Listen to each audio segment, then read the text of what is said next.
NIMS emergency black 5వ అంతస్తులో అగ్ని ప్రమాదానికి సిగరెట్టే కారణమని తేల్చారు అధికారులు. లిఫ్ట్ పక్కనున్న చెత్తలో కాల్చిన సిగరెట్ వేయడం వల్లే అగ్ని ప్రమాదం జరిగినట్టు తేల్చారు.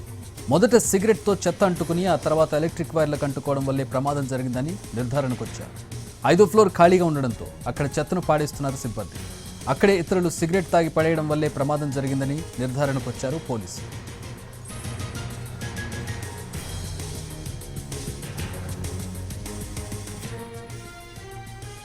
నిమ్స్ అగ్ని ప్రమాదానికి సంబంధించిన దర్యాప్తు కొలికొచ్చినట్టుగా కనపడుతోంది. కారణాలు తెలుస్తూ ఉన్నాయి. మా ప్రతినిధి రాధాకృష్ణ జాయిన్ అవుతున్నారు మరిన్ని వివరాలు అందించడానికి. రాధా, వచ్చేసి నిన్న సాయంత్రం 4:30 ప్రాంతంలో నిమ్స్ ఆసుపత్రిలోని ఎమర్జెన్సీ బ్లాక్ వెనకాల ఉన్న ఒక బిల్డింగ్ లో ట్రామా బ్లాక్ అంటారు కానీ దాంట్లో 5వ అంతస్తు 6వ అంతస్తు మధ్యలో ఉన్న టెర్రస్ ఏరియాలో అగ్ని ప్రమాదం చోటు చేసుకోవడం జరిగింది. దానికి సంబంధించి నిన్న వెంటనే అక్కడ ఉన్న నిమ్స్ ఆసుపత్రికి సంబంధించిన ఎమర్జెన్సీ రెస్పాన్స్ టీము ఆ మంటలను అయితే వెంటనే అదుపులోకి తీసుకొచ్చింది. ఆ తర్వాత ఫైర్ ఇంజిన్ వాళ్ళు వచ్చి పూర్తిగా మంటలను అదుపులోకి తీసుకుని రావడం జరిగింది. ఎలాంటి ప్రాణ నష్టం జరగలేదు, భారీగా ఆస్తి నష్టం కూడా జరగలేదు. కానీ అగ్ని ప్రమాదం జరిగిన తీరును మాత్రం ఆ తర్వాత అంటే మంటలన్నీ ఆర్పించిన తర్వాత అగ్నిమాపక సిబ్బంది.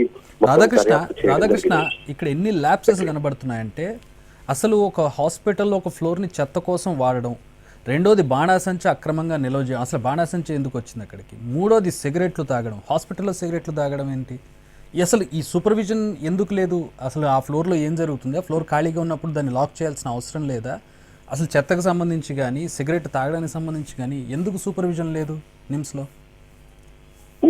ఆ బ్లాక్ మొత్తం కూడా నాన్ పేషెంట్ ఏరియా అంటారు. అంటే అక్కడ ఎవరు కూడా పేషెంట్స్ ఉండరు. కొంతమంది అక్కడ ఉన్న సిబ్బంది ఎవరైతే నిమ్స్ ఆసుపత్రిలో పనిచేస్తున్న సెక్యూరిటీ సిబ్బంది కావచ్చు లేదా ఇతర సిబ్బంది కావచ్చు, వాళ్ళు ఆ బ్లాక్ లో కొంతమంది మాత్రమే ఉంటారు. ఆ పైన అక్కడ ఉన్న సిబ్బంది ఆ క్లీన్ చేసి వాటిని అక్కడ చెత్త వేస్తుంటారు. అందుకే అక్కడ ఎవరు ఉండరు. ఆ సమయంలోనే అక్కడికి వెళ్ళిన ఒక సిబ్బంది సిగరెట్ తాగి అక్కడ పడేశారు.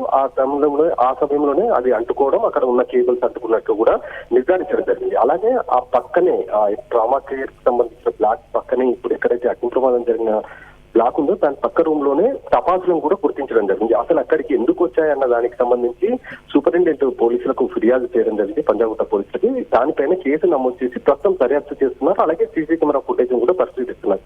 అసలు అక్కడికి టపాసులు ఎవరు పెట్టారన్న దానికి సంబంధించి, ఎందుకంటే అది ఎవరు కూడా అక్కడికి వెళ్ళరు కాబట్టి ఆ ప్రాంతంలోకి కేవలం సిబ్బంది మాత్రమే వెళ్తారు కాబట్టి ఖచ్చితంగా నిమ్స్ ఆసుపత్రిలో ఆ బ్లాక్ లో పనిచేస్తున్న సిబ్బంది వాటిని తీసుకుని వెళ్ళ ఉండొచ్చని అనుమానిస్తున్నారు. ఒకవైపు పంజాగుట్ట పోలీసులు దర్యాప్తు చేస్తున్నాయి, మరొక వైపు నిమ్స్ ఆసుపత్రికి సంబంధించిన సూపరింటెండెంట్ కూడా ఈ సిబ్బంది ఎవరు అక్కడికి తీసుకుని వెళ్లారన్న దానికి సంబంధించి ప్రస్తుతం ఆరా తీస్తున్న పరిస్థితి. ఎవరికైనా నోటీసులు ఇచ్చారా? ఎందుకంటే దీనికంటూ ఒకళ్ళు రెస్పాన్సిబుల్ ఉండాలి కదా. ఈ రోజు ఆ ఫ్లోర్స్లో ఎవరూ లేరు, అక్కడ ఏం జరగలేదు కాబట్టి మనం ఇట్లా మాట్లాడుకుంటున్నాం. కానీ ఏ పేషెంట్సో ఏ కదలలేని వ్యక్తులు ఉండుంటే గనక, అక్కడ పేషెంట్స్ ఉండుంటే గనక చాలా దారుణం జరిగి ఉండేది. ఖచ్చితంగా చక్రి, ఎందుకంటే ఆ నిమ్స్ అనేది ఎప్పుడు కూడా మనం చూస్తుంటాం. కేవలం తెలంగాణ ఉండే కాదు, ఇతర రాష్ట్రాలను కూడా చాలా మంది పేషెంట్స్ వస్తుంటారు. చాలా మందికి బెడ్స్ కూడా దొరకని పరిస్థితి ఉంటుంది.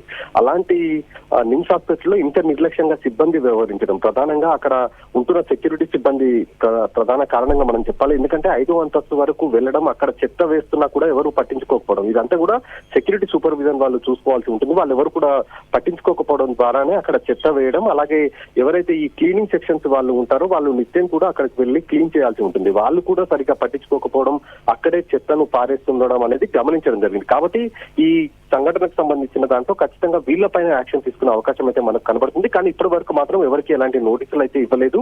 రేపు దీనిపైన ఒక రిపోర్టు తయారు చేసిన తర్వాత ఆ రిపోర్టు ఆధారంగా వాళ్ళపైన యాక్షన్ తీసుకునే అవకాశం అయితే కనబడుతుంది. Thanks for the updates Radhakrishna.